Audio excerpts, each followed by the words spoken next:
الحمدللہ رب العالمین والصلاة والسلام علی سید الانبیاء والمرسلین اما بعد فاعوذ باللہ من الشیطان الرجیم بسم اللہ الرحمن الرحیم۔ محترم بزرگوں، دوستوں، نوجوان ساتھیوں، محترم بہنوں، پیارے بچوں، السلام علیکم ورحمۃ اللہ وبرکاتہ۔ آج کی ویڈیو میں پیغام ربیع الاول بیان کیا جائے گا۔ ماہ ربیع الاول کی نسبت حضور علیہ السلام کی ذات بابرکات سے ہے۔ اس مہینے کی 12 تاریخ کو پیر کے دن صبح صادق کے وقت اللہ کے نبی صلی اللہ تعالی علیہ وسلم عرب کے مقدس شہر مکہ المکرمہ میں پیدا ہوئے۔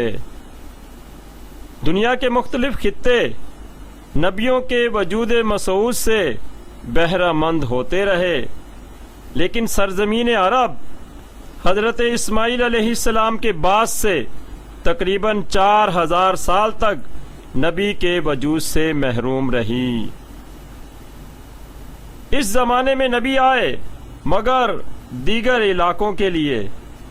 عرب میں حضرت علیہ السلام اور حضرت اسماعیل علیہ السلام کے درمیان کوئی نبی نہیں آیا۔ دیگر جن علاقوں میں اصلاح قوم کے لیے نبی تشریف لائے، جب تک نبی ان کے درمیان رہتے قوم صحیح رہتی، لیکن جیسے ہی نبی اس دنیا سے پردہ کر جاتے تو قوم پھر بہک جاتی۔ اس سے اندازہ لگائیں کہ اس خطہ عرب میں برائیوں کا کیا عالم ہوگا جو کہ 4000 سال سے نبی کے وجود سے محروم ہو گیا تھا۔ اسی لیے حضرت علیہ السلام کی ولادت سے قبل خطہ عرب برائیوں کی آماج گاہ بنا ہوا تھا۔ وہ کون سی برائی تھی جو اہل عرب میں پائی نہ جاتی تھی؟ چنانچہ خطہ عرب میں جا بجا بت پرستی ہوتی تھی۔ لوگ بتوں کو بنا کر ان کی عبادت کرتے، ان کو خدا مانتے، ان کو سجدے کرتے، ان پر چڑھاوے چڑھاتے۔ ہر قبیلے کا الگ الگ بت بنا ہوا تھا۔ اس کے علاوہ وہ خانہ کعبہ کہ جسے اس زمین پر اللہ تعالی عز و جل نے اپنا پہلا گھر قرار دیا ہے، ان بت پرستوں نے اس خانہ خدا میں بھی 360 بت رکھ دیے تھے۔ اسی طرح اہل عرب کثرت سے شراب پیتے تھے، حتیٰ کہ شراب کی کثرت کا یہ عالم تھا کہ ان کے گھروں میں شراب اس طرح رکھی ہوئی ہوتی تھی جیسے ہمارے گھروں میں پانی کے مٹکے اور کولر۔ جب جی چاہا شراب کا جام بھرا اور پی لیا۔ اور شراب جو ہے ام الخبائث ہے، سب برائیوں کی جڑ ہے۔ شراب کے نشے میں انسان درندہ بن جاتا ہے۔ اکثر شراب کے نشے ہی میں زنا بھی ہوتا ہے، قتل اور ظلم بھی سرزد ہوتا ہے۔ عرب کے لوگوں میں لڑائی جھگڑا اور جنگ و جدل ہوتی رہتی تھی، اور یہ لڑائی یا یہ جھگڑے یا یہ جنگ کسی بڑی بات پر یا کسی بڑے سبب سے نہیں ہوتی تھی، بلکہ نہایت چھوٹی چھوٹی سی بات پر یہ جنگ چھڑ جاتی تھی، اور اس جنگ میں نسلیں ختم ہو جاتی تھیں، اور یہ جنگ 40 سال تک بھی چلتی رہتی تھی۔ چنانچہ شاعر نے کیا خوب کہا، کبھی پانی پینے پلانے پہ جھگڑا، کبھی پانی پینے پلانے پہ جھگڑا، کبھی گھوڑا آگے بڑھانے پہ جھگڑا۔ عرب کے لوگوں میں ایک بڑی بری چیز یہ تھی کہ جب ان کے ہاں لڑکا پیدا ہوتا تو خوشی سے پھولے نہ سماتے تھے، اور اگر لڑکی پیدا ہو جاتی تو مغموم ہو جاتے۔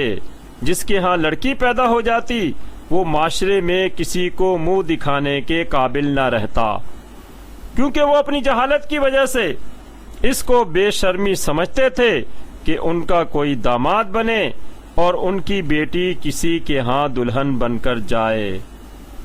وہ خود کسی کے داماد بن جائیں یا کسی کی عزت کو دلہن بنا کر اپنے گھر لے آئیں، اس پر خوش ہوتے تھے، اور باخوشی اس کام کو کرنے کو تیار ہو جاتے تھے۔ بھائی جب تم دوسرے کی بیٹی لوگے تو اپنی بیٹی دوسرے کو دینا بھی پڑے گی۔ نظام کائنات میں نسل انسانی اسی طرح بڑھتی ہے، مگر جہالت کے سبب اہل عرب کو یہ بات سمجھ میں نہ آتی تھی اور وہ اپنی لڑکیوں کو زندہ زمین میں دفن کر دیتے تھے۔ آج ہم مسلمانوں میں یہ معاملہ بالکل اہل عرب کی طرح نہیں ہے، خدا کا شکر ہے، مگر اس کی کچھ نہ کچھ جھلک ہمارے معاشرے میں کہیں کہیں نظر آتی ہے کہ لڑکی کی پیدائش پر اتنی خوشی نہیں کی جاتی جتنی کہ لڑکے کی پیدائش پر ہوتی ہے، حالانکہ لڑکی ہو یا لڑکا دونوں اللہ کی دین ہیں۔ ہمیں رب کی رضا پر راضی رہنا چاہیے۔ یہ بات اپنی جگہ مسلمہ ہے کہ مرد کو عورت پر فضیلت ہے، اس کا مطلب یہ ہرگز یہ نہیں ہے کہ عورتوں کو حقیر جانا جائے یا ان سے نفرت کی جائے، بلکہ کئی فضیلتیں جو اسلام نے عورت کو عطا کی ہیں وہ مردوں کو حاصل نہیں ہیں۔ چنانچہ سرکار مدینہ صلی اللہ تعالی علیہ وسلم نے ارشاد فرمایا، جس گھر میں کوئی لڑکی نہ ہو، صرف لڑکے ہی لڑکے ہوں، سمجھ جاؤ اس گھر میں اللہ کی رحمت نہیں ہے۔ اسی طرح فارس میں رسول اللہ کی آمد سے قبل 1000 سال سے ایک آگ روشن تھی، اسے بجھنے نہیں دیا جاتا تھا اور لوگ اس کی پوجا کیا کرتے تھے۔ انہی سب برائیوں کے سبب عرب میں غلہ، پانی اور دیگر اشیاء کی قلت ہو گئی تھی، حتیٰ کہ رسول اللہ صلی اللہ تعالی وسلم کی ولادت سے 3 سال پہلے سے مسلسل بارش نہیں ہوئی تھی اور قحط کا سما تھا۔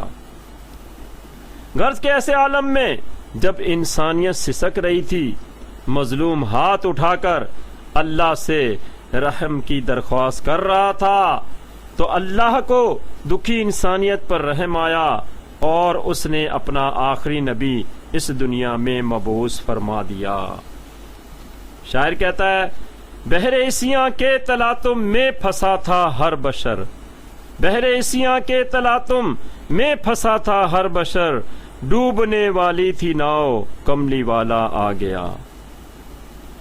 چنانچہ جیسے ہی رسول اللہ صلی اللہ تعالی علیہ وسلم کی اس دنیا میں ولادت باسعادت ہوئی، دنیا میں انقلاب آنا شروع ہو گیا۔ اہل عرب کے 360 خدا جو بتوں کی صورت میں خانہ کعبہ میں رکھے ہوئے تھے، رسول اللہ کی ولادت کے وقت سب کے سب منہ کے بل گر پڑے۔ ملک فارس کی آگ جو کہ 1000 سال سے روشن تھی، لیکن جیسے ہی رسول اللہ صلی اللہ علیہ وسلم کی ولادت ہوئی، وہ آپ کی ولادت کی برکت سے فوراً ٹھنڈی ہو گئی۔ اسی طرح شیطان ولادت مصطفیٰ کے وقت دھاڑے مار مار کر رونے لگا اور کہنے لگا کہ اس کی آمد ہو گئی ہے کہ جو میرا بنا بنایا کھیل بگاڑ دے گا۔ ایران کے بادشاہ کسرا کے محل کے 14 کنگرے رسول اللہ صلی اللہ تعالی وسلم کی ولادت کے وقت گر گئے اور یہ بتا دیا کہ ایران پر 14 بادشاہوں کے بعد مسلمانوں کی حکومت قائم ہوگی۔ چنانچہ حضرت عمر رضی اللہ تعالی عنہ کے دور میں یہ گنتی پوری ہوئی اور ایران کو مسلمانوں نے فتح کیا۔ اس کے علاوہ ولادت رسول اللہ صلی اللہ تعالی علیہ وسلم سے قبل مسلسل 3 سال سے عرب میں بارش نہیں ہو رہی تھی۔ ولادت مصطفیٰ صلی اللہ تعالی علیہ وسلم کے وقت خوب بارش ہوئی اور قحط ختم ہو گیا۔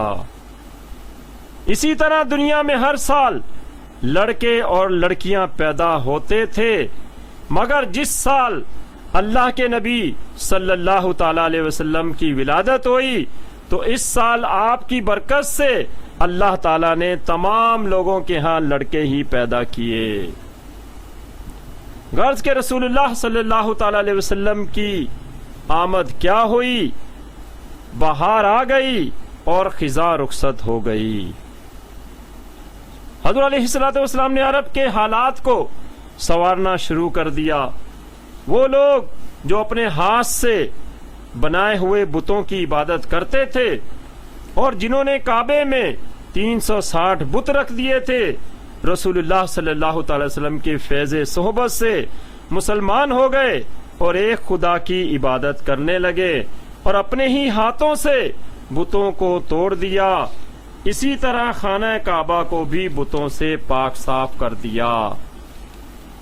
آپس میں کشت و خون کرنے والے، ایک دوسرے کے خون کے پیاسے، اسلام کی چھتری تلے ایک دوسرے کے بھائی بھائی بن گئے اور لڑائی جھگڑوں کا خاتمہ ہو گیا۔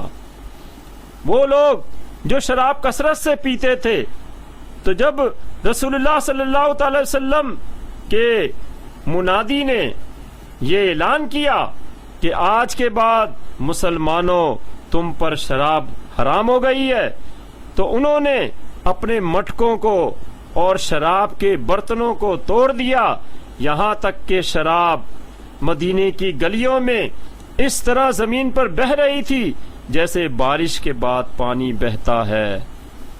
وہ لوگ جو لڑکیوں کو زندہ دفن کر دیتے تھے، عورتوں کی خرید و فروخت کرتے تھے اور عورتوں کو کوئی خاص اہمیت نہ دیتے تھے، وہ اللہ کے نبی صلی اللہ تعالی علیہ وسلم کی فیض صحبت سے عورتوں کے قدردان ہو گئے۔ رسول اللہ صلی اللہ تعالی علیہ وسلم نے عورتوں کو بہت بلند مقام عطا فرمایا کہ مردوں کو بھی ان پر رشک آنے لگا۔ ارشاد فرمایا، الجنت تحت الاقدام امہات، جنت جو ہے وہ ماؤں کے قدموں تلے ہے۔ عورتوں کے عظیم مقام کا اندازہ اس حدیث سے لگائیں کہ وہ جنت جو 7 آسمانوں سے اوپر ہے وہ ماں کے قدموں میں رکھ دی ہے۔ غرض کہ رسول اللہ صلی اللہ تعالی علیہ وسلم نے 23 سال کے مختصر عرصے میں خطہ عرب کو سنوار کر رکھ دیا اور سب جہالتوں کو ختم کر دیا اور انسانیت کو اوج کمال تک پہنچا دیا۔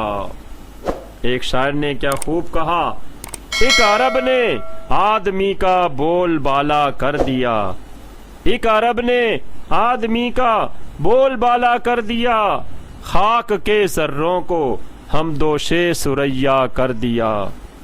خود جو راہ پر نہ تھے اوروں کے ہادی بن گئے، خود جو راہ پر نہ تھے اوروں کے ہادی بن گئے۔ کیا نظر تھی کملی والے کی کہ جس نے مردوں کو مسیحا کر دیا۔ خطہ عرب کے لوگوں نے رسول اللہ صلی اللہ تعالی وسلم کے ضابطہ حیات پر صحیح معنی میں عمل کیا تو پوری دنیا کے امام بن گئے۔